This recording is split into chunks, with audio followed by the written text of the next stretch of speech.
Bonjour à tous. Alors comme vous pourrez l'entendre, je suis malade, donc je suis désolée si vous ne comprenez pas tout ou si ça rend très mal le son de ma voix, mais je ne peux rien y faire.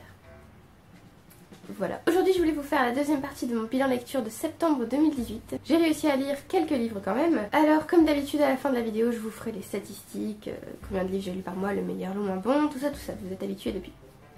On commence tout de suite. Le premier livre que j'ai lu dans cette deuxième partie du mois de septembre, c'est Anno Dracula de Kim Newman. Donc c'est un premier tome puisque c'est une série. Le deuxième tome s'appelle Le Baron Rouge Sang en français. Nous sommes à Londres en 1888 et Dracula règne en Angleterre. Donc il a épousé la reine Victoria et c'est lui qui est prince consort, donc qui dirige le pays. Donc ça permet une espèce de mixité raciale entre guillemets entre vampires et humains. Et apparemment le règne de Dracula n'est pas le plus paisible qui soit. Alors, en fait j'ai ce livre depuis très longtemps, 4 ans et 4 mois, puisque je note maintenant combien de temps le livre est resté dans ma palle. Et j'avais très envie de le lire, mais j'avais aussi très peur que ce soit affreux, puisque clairement Dracula est repris, et comme Dracula est un de mes personnages et de mes livres préférés, j'ai eu très peur que l'auteur en fasse n'importe quoi. Et en fait j'ai adoré, c'était juste génial. Alors déjà la couverture est très belle, avouons-le. Je trouve d'ailleurs que les couvertures françaises sont plus belles que les couvertures anglaises, ce qui est rare. Ensuite j'ai tout adoré, j'ai adoré l'ambiance, j'ai adoré l'écriture qui est quand même bien, même en traduction, donc j'imagine que en anglais ça doit être encore mieux. J'ai adoré les personnages, j'ai tout adoré, mais alors ce que j'ai aimé le plus dans ce livre, ce sont les références littéraires. On a Dracula, mais on a aussi d'autres personnages, d'autres romans comme Dr Jekyll. J'ai vu le nom de Dr Jekyll, j'étais là. Oh! En fait, ce roman est une espèce d'histoire alternative de Dracula, le roman de Bram Stoker. Donc c'est comme si l'histoire qu'on connaît tous s'était passée différemment. Donc c'était génial. Donc on retrouve Seward, on retrouve Arthur Holmwood, on retrouve Mina Harker.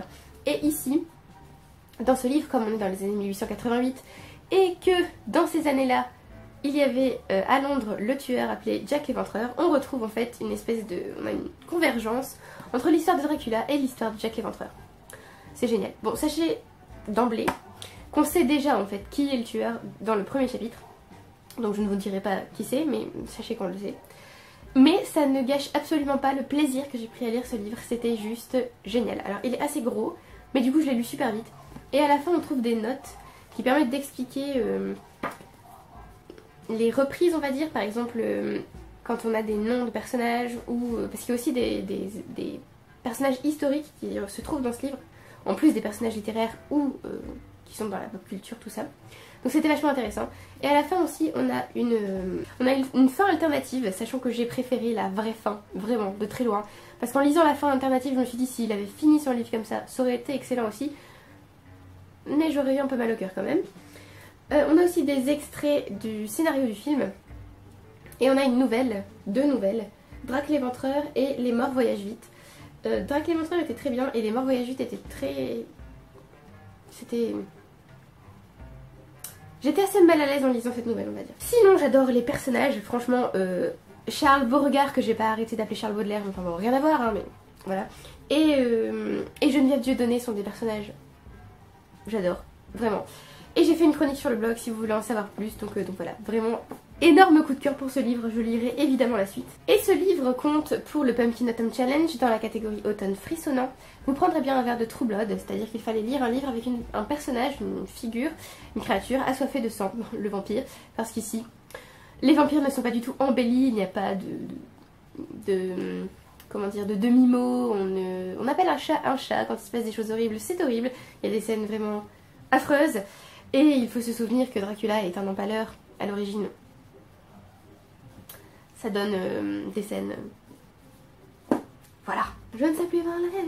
Ensuite j'ai lu Library Wars, tome 2, Trouble, de Hiro Arikawa. Donc dans le premier tome on suit Iku qui a décidé d'intégrer le corps des bibliothécaires suite à l'intervention d'un lieutenant de 3ème classe, il me semble, qui lui a rendu son livre alors qu'elle était attaquée par les membres de l'ASA.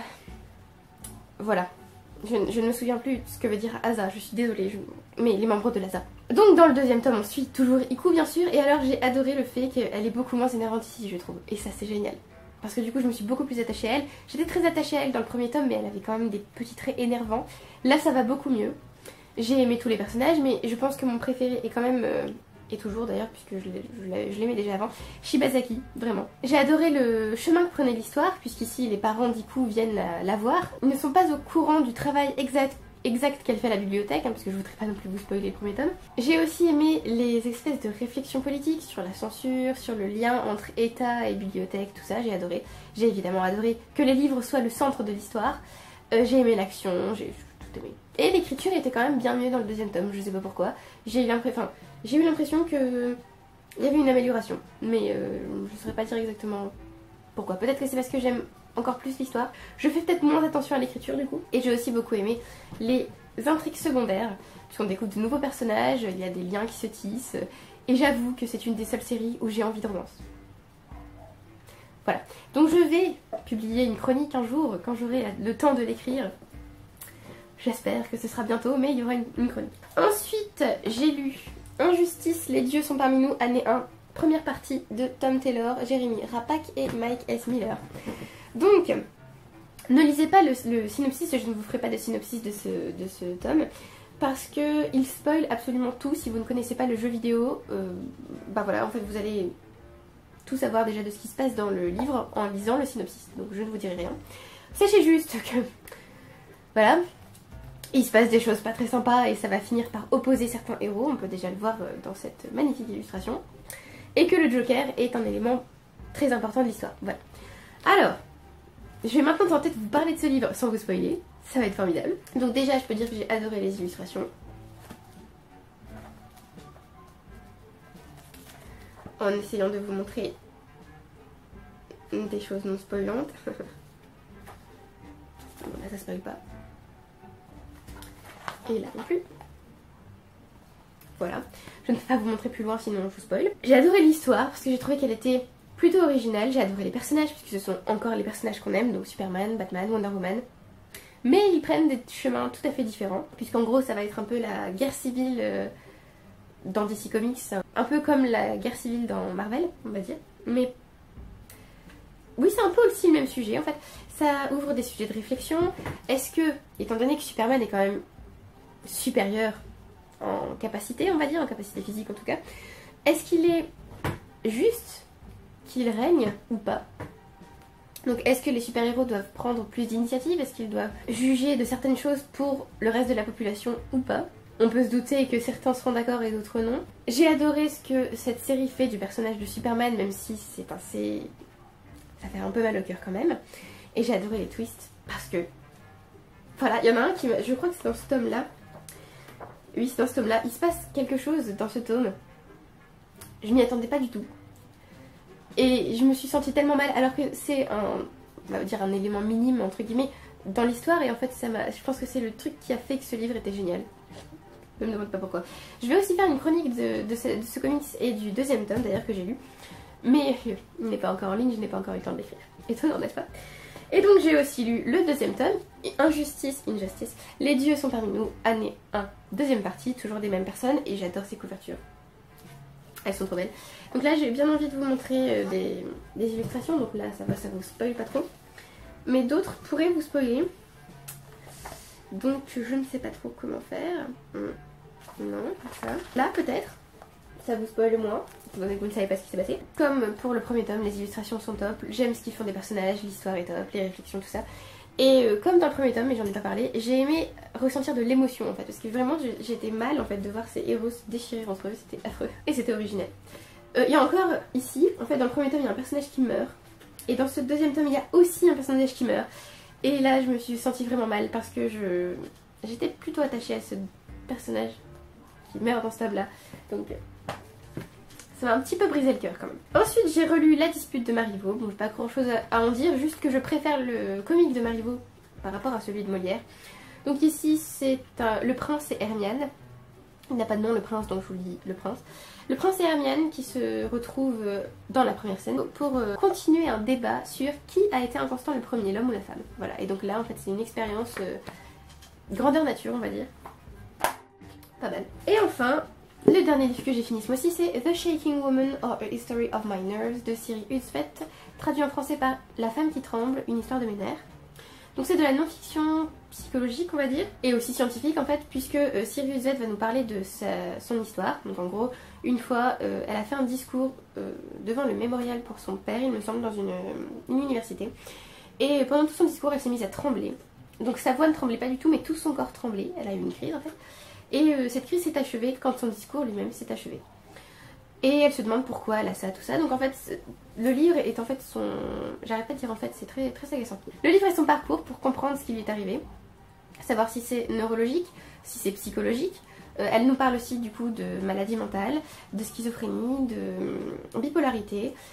Elle nous parle de beaucoup de choses, de dépression. Enfin, en fait, elle utilise son propre cas pour parler de tout un panel de cas, on va dire. Et pour nous apprendre beaucoup de choses sur la psychologie et sur la neurologie, puisqu'il y avait énormément de choses que je ne savais pas. Par exemple, la différence entre illness et disease. En anglais, en fait, les deux mots existent et ils veulent dire maladie, mais en fait, disease est plus physique, si j'ai bien compris, alors que illness ne l'est pas tellement. En fait, le problème, c'est que j'ai lu ce livre par intermittence dans le train, en allant en cours, et c'est pas du tout la façon dont il faut lire ce livre. Donc je pense que je le relirai pour bien tout comprendre, pour bien tout assimiler, et je m'achèterai un exemplaire aussi, je pense, parce que c'est un livre qui est important, pour moi en tout cas, et j'ai très envie de le relire. Et donc comme d'habitude, j'adore l'écriture de Siri Itzvet, et je la place presque au niveau de Margaret Atwood, c'est-à-dire que quoi qu'elle écrive, étant donné qu'elle écrit si bien, je pense que j'aimerais tout. Voilà, je vais vous parler vite fait de mes lectures en cours. Donc je suis en train de relire Le Cousin Pons d'Honoré de Balzac. Je suis pas très loin parce que j'écris en même temps dans le livre, donc ça me prend plus de temps. Et je suis en train de lire le 3e tome de Library Wars Crise parce que j'ai vraiment très envie de finir cette série cette année en fait. Je me dis qu'il faudrait que je finisse les séries que je commence. Du coup, celle-ci est prioritaire sur les autres. Maintenant, on passe au bilan. Alors, donc, le meilleur cette année... Oh, je dis n'importe quoi. Le meilleur ce mois-ci, c'est Anno Dracula de Kim Newman, qui était vraiment exceptionnel et qui dépassait de loin tous les autres, enfin de loin. Il y en a aussi d'autres que j'ai adoré en fait, ce mois-ci était vraiment un très bon mois lecture pour moi, il y a eu très peu de déceptions, voire aucune. Mais celui-là est quand même le meilleur, le top du top. J'ai vraiment hâte de lire la suite.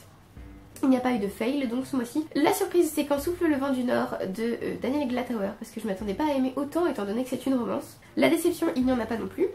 Alors j'ai abandonné 2 livres, Les Pourquoi de l'Histoire tome 1 de Stéphane Bern et The Life of Charlotte Bronte de Elizabeth Gaskell, parce que ce n'était pas du tout le moment pour moi de lire ces livres. J'ai besoin de livres qui me détendent et qui sont faciles à lire entre guillemets, et ces livres ne le sont pas. Donc je les reprendrai un jour, mais pour l'instant non. J'ai acquis 21 livres et j'en ai lu 13 ce mois-ci. 21 livres ça fait beaucoup quand même, mais c'est parce que j'ai reçu le carton de Jennifer, donc je vous ai fait un unboxing, je vous mettrai la vidéo en description. J'ai lu 3729 pages ce mois-ci, donc 5 romans, 2 mangas, 3 non-fiction, 2 BD et une pièce de théâtre. Parmi les romans on avait une romance, un livre contemporain, un roman historique, un roman fantasy et un SF. Parmi les mangas il y en avait un fantasy et une autobiographie. Pour les non-fiction, une biographie, un livre de recettes et un mémoire. Des mémoires plutôt. Les 2 BD étaient 2 comics et la pièce de théâtre était une pièce de théâtre classique. Alors j'ai commencé 5 séries, ce qui est abusé. J'ai commencé Amy et Léo, l'atelier des sorciers, La guerre de la terre et des hommes, Anne Dracula et Injustice. Et j'ai continué 2 séries, Une sacrée mamie et Library Wars. Voilà, donc c'est tout pour ce bilan lecture. J'ai aussi tourné 2 autres vidéos il y a un moment que je n'ai toujours pas posté parce que je n'ai toujours pas eu le temps de les corriger et de les monter. Donc j'essaierai de le faire plus tard, je vais quand même poster d'abord cette vidéo là et vous aurez les autres après. Donc il y a le tag Harry Potter que j'ai tourné il y a très longtemps et le book de bibliothèque. Voilà. Merci d'avoir regardé la vidéo jusqu'au bout, j'espère que vous avez apprécié. N'hésitez pas à me dire si vous avez déjà lu certains de ces livres ou si vous avez envie de les lire, ce que vous en avez pensé si vous les avez lus, si vous avez aimé ou un peu moins aimé, pourquoi. Merci à ceux qui commentent, qui aiment et qui s'abonnent et je vous retrouve bientôt pour une prochaine vidéo. Bye!